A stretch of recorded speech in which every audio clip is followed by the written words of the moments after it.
If I lose to him, I don't know what I'm going to do. I will never speak to you again. Well, we've done for Minnesota. I lose Minnesota, I'm never coming back. Looking at where we are with 1 week to go until we count the votes. Advantage Joe Biden, 290 electoral votes in our outlook right now. Takes 270 to win.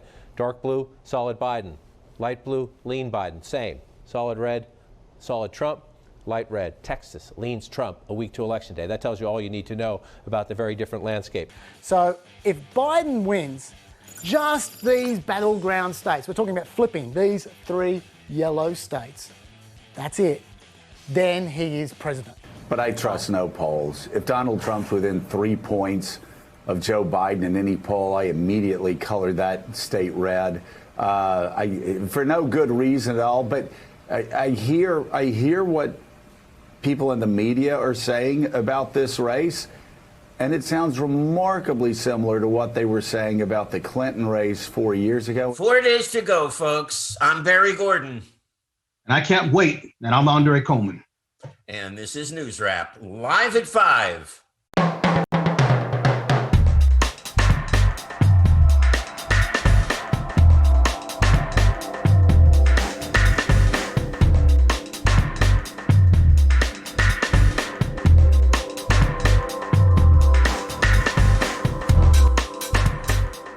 So here we are. The last show before the election. The last show before the election. I wonder what next week's show is going to be like. Are we going to be talking about lawsuits and Supreme Court and trials, or are we going to be talking about an easy election for Joe Biden? What are we going to be talking about? I figure we're going to be talking about lawsuits and the court either way. Yeah. But I guess the real question is, I guess the real question is, are we going to come in smiling or crying next week? I guess that's what it comes down to. That is the real question. And I think the other question is, you know, everyone's been talking about, and I had the pleasure of being on with James Farr yesterday, conversation live. I'm sorry you couldn't make it, Greg, because it was fun. And, no, I'm glad you had a good time. Yeah, it was fun. But I did say something on that show, and I said I was going to say it here, so I might as well do that and say it here, which is everyone's talking about right-wing militia and not being happy, and, you know, if Biden wins, and they're talking about all of that stuff. Folks, I got to tell you something, and I've said this on the show before.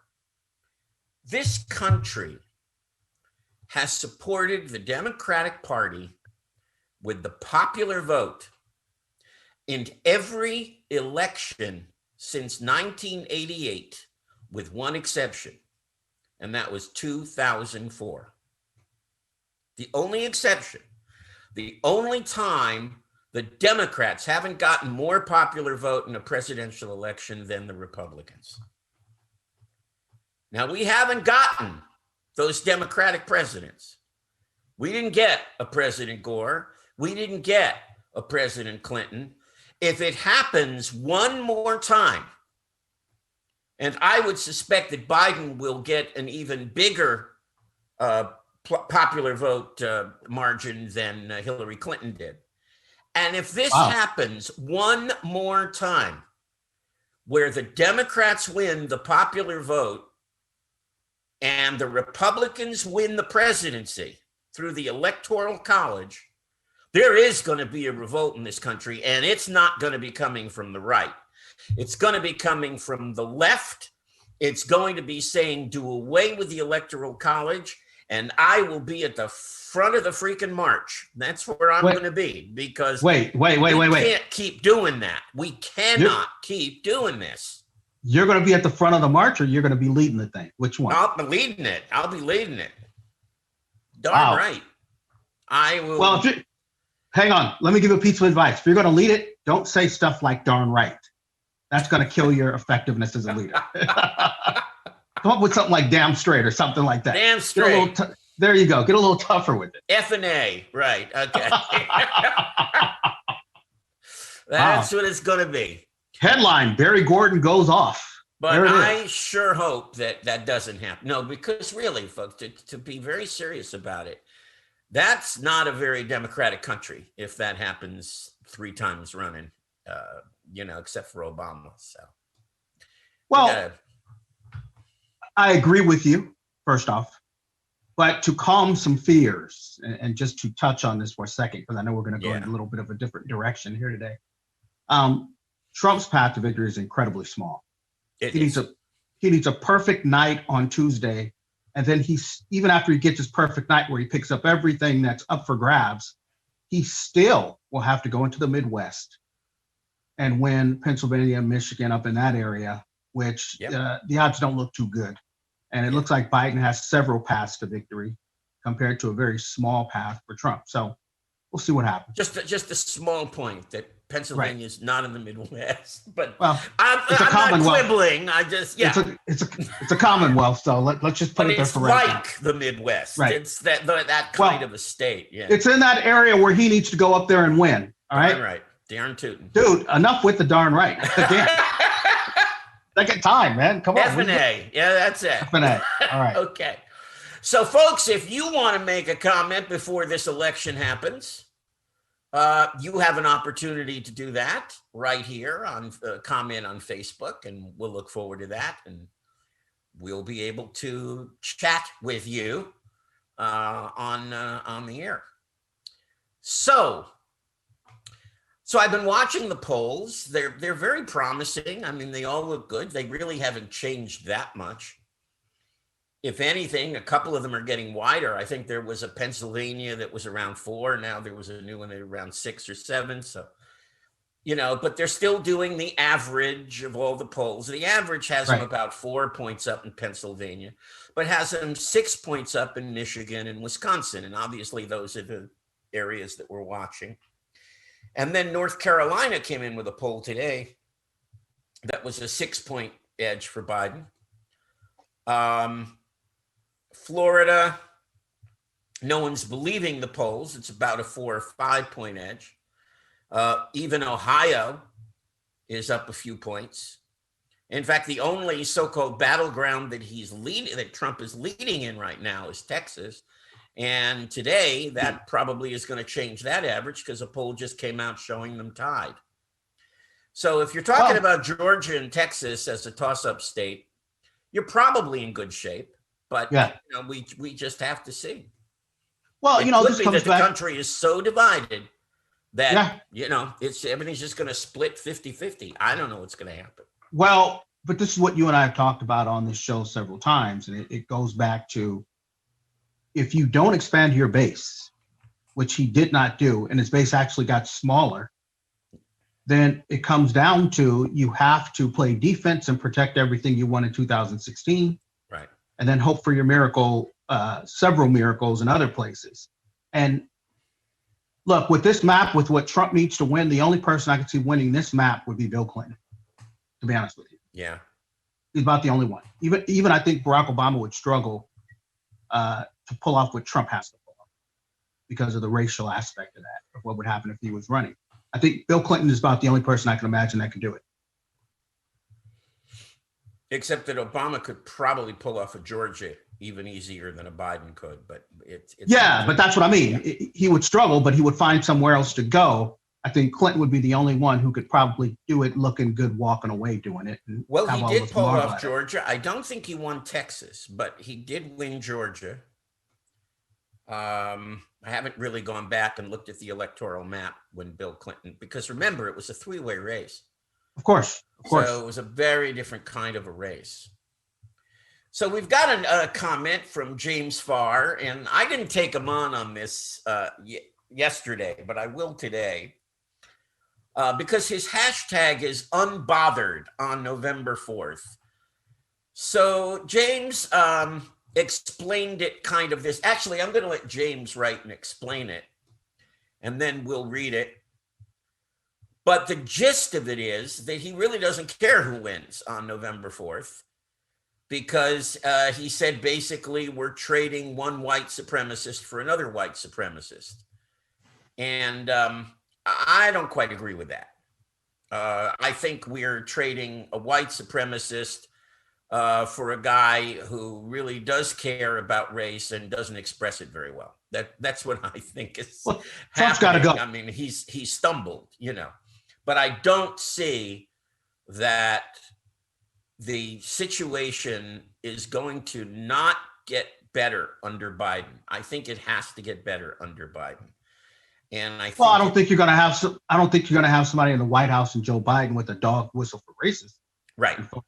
That's right. I don't obviously think not so. far right groups, but white supremacist groups. So that in itself is an improvement. And he's also talking very openly about systemic racism. Yeah, and the long-lasting effects of that, and so I think it's hard for me to say that there really is no difference. Well, and also too, you have to think congressionally. I mean, what are the people going to do with the Congress?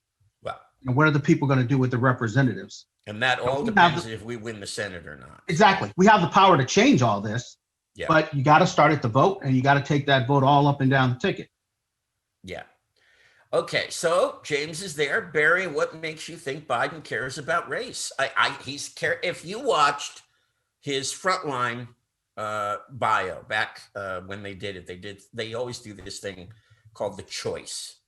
And they did it, the Choice 2020. And it was a terrific program. It was okay, I'm reading this. Okay. Message from our boss during the show. Yeah. All right. So watching that, it was a 2-hour special, very, very interesting, about both Trump and Biden. And Biden has been part of, ask Jim Clyburn, because Jim Clyburn is the person who has said that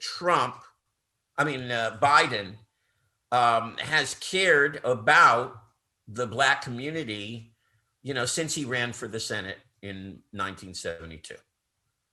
That it's been his brand. Now, has he screwed up? Yeah, he screwed up with Anita Hill. But, he was going to go wrong either way. Either he was going to go against Anita Hill or he was going to go against Clarence Thomas. They were both Black. No one was going to, give him any kudos for whatever he did at that point.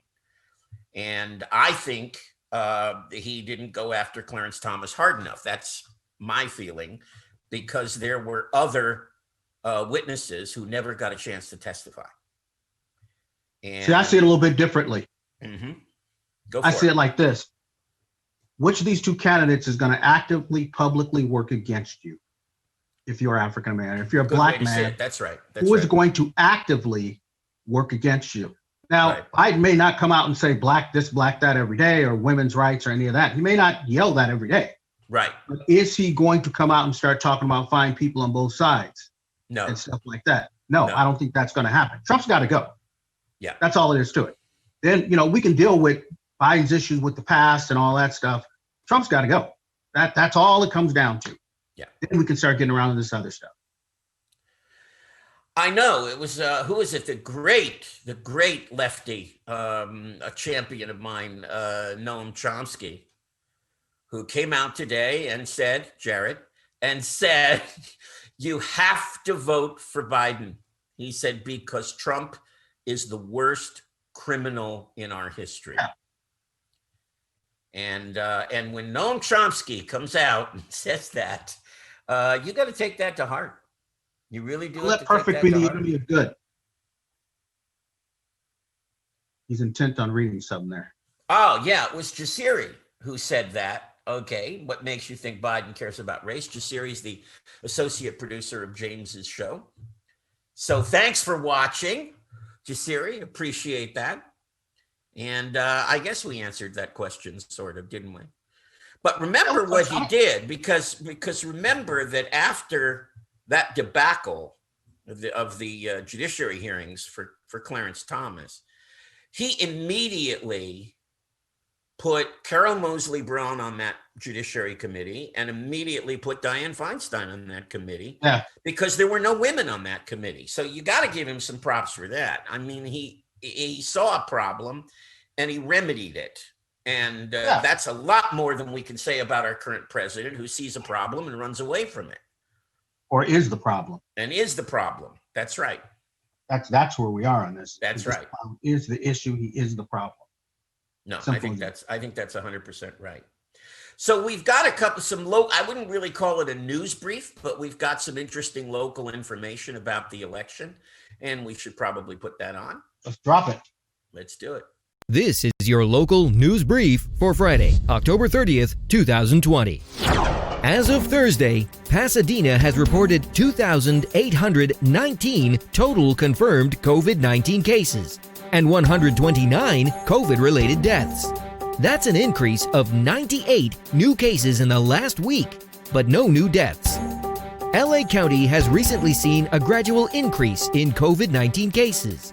The County Department of Public Health said in a written statement, cases have increased from an average of about 940 new cases per day at the beginning of the month to, as of last week, an average of almost 1,200 new cases per day. Health officials have noted that the increase coincided with the reopening of more businesses and more private gatherings. The California 27th congressional race between Democratic incumbent Judy Chu and Republican challenger Johnny Nalbandian will be decided in the November general election. Congresswoman Judy Chu has served in Congress since 2009 and has represented the 27th since redistricting in 2012. Back in 2018, Nalbandian lost the race for the 28th congressional seat to current Congressman Adam Schiff. Democratic State Senator Anthony Portantino is running against Republican candidate Kathleen Hazelton for the California 25th State Senate District. Portantino has served as the former assemblyman for California's 44th State Assembly District and on the La Cañada Flint Ridge City Council. Hazelton is a former U.S. Air Force airman who served from 1979 to 1992. According to the Hazelton campaign website, her platform includes advocacy for the Second Amendment, protection for the unborn, revocation of AB 5, and stronger borders. Incumbent Democratic candidate Chris Holden is running against challenger Republican candidate Robin Hooveston for the 41st California State Assembly District. Born in Pasadena and representing the 41st District since 2012, Holden is a former mayor of Pasadena and served on the city council for 15 years. Currently, Hooveston is the executive director of We the People Rising, a grassroots anti-illegal immigration organization. California State Assembly District 41 includes Pasadena, South Pasadena, Altadena, Monrovia, and Sierra Madre. The general election ballot also contains the runoff race for mayor of Pasadena between Mayor Terry Tornick and City Council member Victor Gordo. In television. Yeah. Okay, we just came in mid-sentence, but Hey, we're Jared. looking at a bunch of people there, folks. Those Republicans are not going to win. I mean, not in Pasadena. Yeah, Not that's what I was the way about to Pasadena say. is today. It's just not going to happen.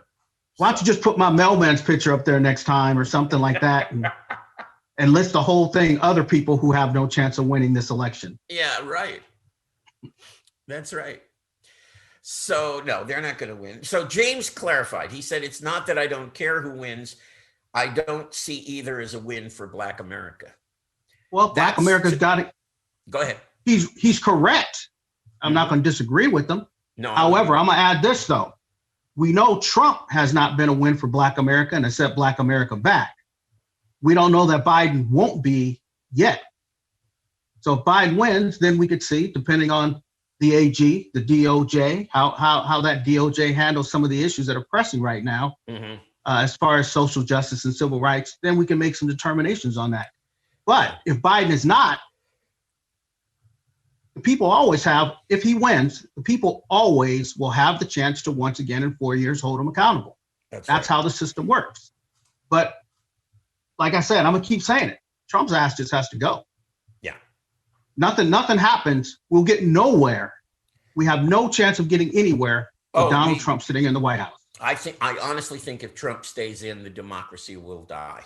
Then he will be emboldened. I think if he gets four more, die. I think his next step would be to try to remove the 23rd Amendment, limiting the president to 2 terms, just like Xi has done, just like Putin has done. I honestly think he would have a movement to do that. I want to know who Glenn is because she keeps calling me Glenn, and I can't really respond with a name like Glenn. Glenn? Yeah, so. No, her name is Jasiri. I know, but she keeps saying Glenn. No, that's her last name. Yeah, Oh, Jasiri I thought she was Jenkins calling me Glenn. No, I thought she was calling me Glenn, so my apologies. No, she's not calling you Glenn. Well, so let me respond to that comment. I don't know that Biden has not been a win because Biden hasn't been the president.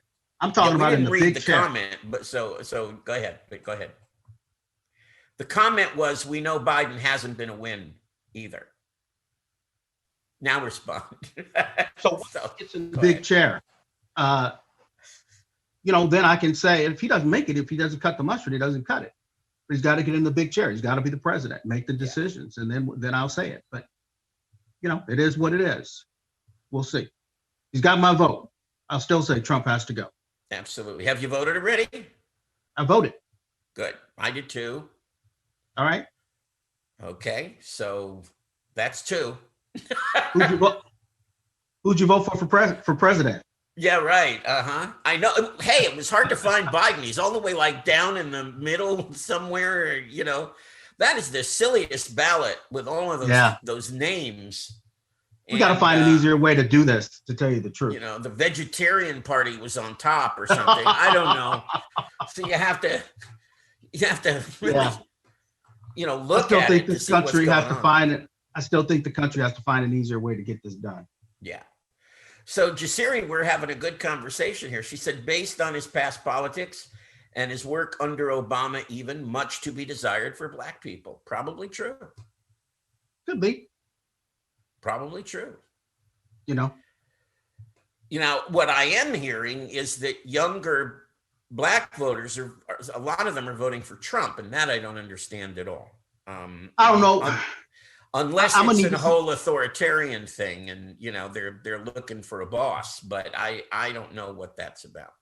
I'm gonna need to see exit polling on that one before we can really say that's what's going on, and it very well could be, but we'll see what happens with it. Well, authoritarianism is a tricky thing. It is a very tricky thing. There are people that want to see a very strong, kind of macho leader, and he gets those votes. I think whether they're white, Black, Hispanic. Yeah, but do they want to see a crook? He gets those votes. Do they want to see a crook?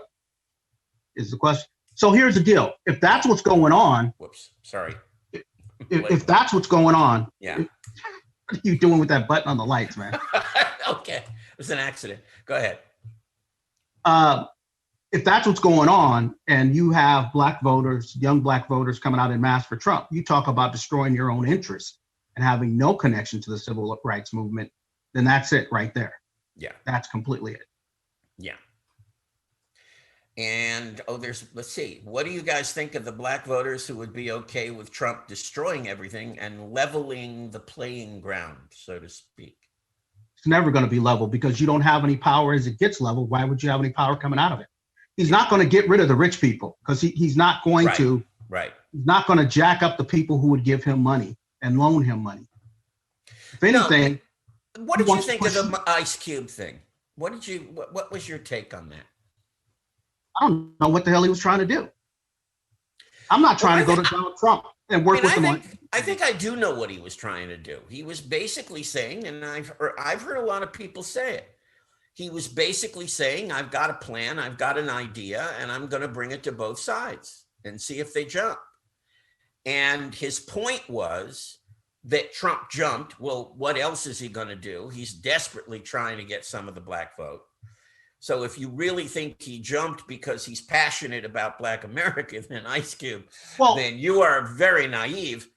So yes, he jumped. And then the Biden people said, yeah, they really liked what he had to say, liked the ideas. Can we talk after the election? Which seems reasonable to me. But I didn't have a problem with him going to both. I honestly didn't. But this is my problem. Did he really think Donald Trump was going to do something for Black people based on his plan? That's my point. It's not that, it's not that he's willing to go to both sides. It's if he believes that Donald Trump has the interest of Black America at heart, based on everything he said and everything going on in the country right now, then keep stepping with all that. I'm not trying to hear all that. And you know, Ice Cube has a whole lot of money, so it's in his best interest that Donald Trump stays in office anyway. He keeps his money. Yeah, I mean, but a lot of people can feel that way. That's true. Look, you can get rich enough. Pocketbook, and they may be. Hey, you can get rich enough, even if you're Black, to put your money in front of race and everything else. Well, we got a couple of more comments, again from Jaziri, which kind of buttons that up, which is, yeah, I think those young voters are misinformed. Lots of fake news on social media. That's awfully true. And they're really doing their best to spread a lot of disinformation. Eric Bailey has joined the conversation, and he says, What's up, Eric? Our country is living through a tragedy of unthinkable magnitude, but Trump would rather attack his opponent instead of attacking COVID. We couldn't have said it better ourselves. Well, look, you know, this is something the voters need to check out. Has Trump talked about his record as his campaign, or has he made up fanciful yarns to attack Biden and his family? He cannot run on his record. He's made he cannot. He cannot run on his record. That's the point. Shall we continue this a little bit on Studio B? Yeah, let's go. If I can hang on. All right, we're going to head to Studio B because we got some activity going on. So we want to be able to keep having the conversation with you folks. That's what we're here for.